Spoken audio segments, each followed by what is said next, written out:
He has put before the world a choice. We must meet the moment and we must not look away. The world on edge. History tells us that looking the other way in the face of such hostility will be a far more costly path. The UN Security Council today holding an emergency meeting in a desperate attempt to keep the peace after Vladimir Putin upped the ante, sending troops into Ukraine.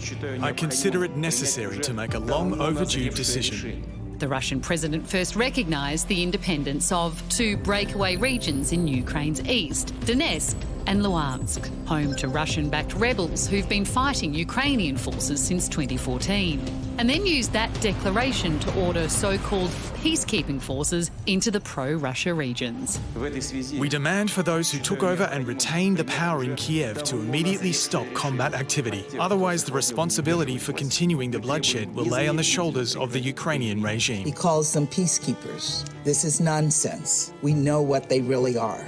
The move widely condemned by the West. This is plainly in breach of international law. A violation of the territorial integrity and sovereignty of Ukraine. It's a very ill omen and a very dark sign. With promises of retaliation. The US, EU and the UK are vowing to impose sanctions.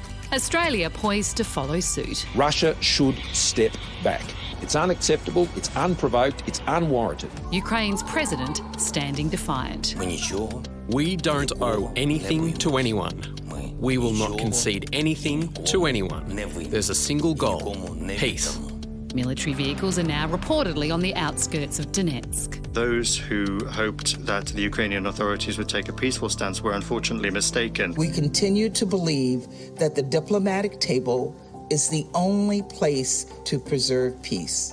But is peace still on the table, or will this latest act lead to all-out war?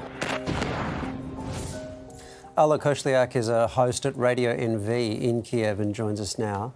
Alla, how are people in Ukraine feeling right now? Hello. Actually, we had kind of nervous night, but now, as you maybe can see, I'm sitting in the city center of Kyiv, and it's like a usual day. People are going to their work, public transport is working, everything actually is working. But the night was nervous because all of that news we've heard from yesterday's evening, maybe for last week, we have huge shootings on Donbass. That's why people are worried. And also everybody's kind of expecting something more bad to happen. Well, that's the thing. Ukraine President Zelensky isn't giving an inch to Russia. What happens now? How quickly do you think things might escalate? Nobody has the answer for this question, and that's why we are so nervous here in Kyiv. We had this war for 8 years already, but also some people are thinking about moving their relatives, like elderlies or children, to the western part of Ukraine or even to other countries because we are preparing for the worst scenario as we do for the last 8 years.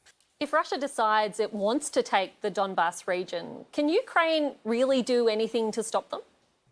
I think, yes, our army is much stronger than it was in 2014. And if we're talking about Donbass, you should understand that it is a very big region and it is very different from city to city. And as I see the situation, nobody in Mariupol or other pro-Ukrainian cities which are not occupied now want the Russian troops on the ground. That's why I think we will use all the mechanisms, not only diplomacy, but also if it will be needed, we will use force.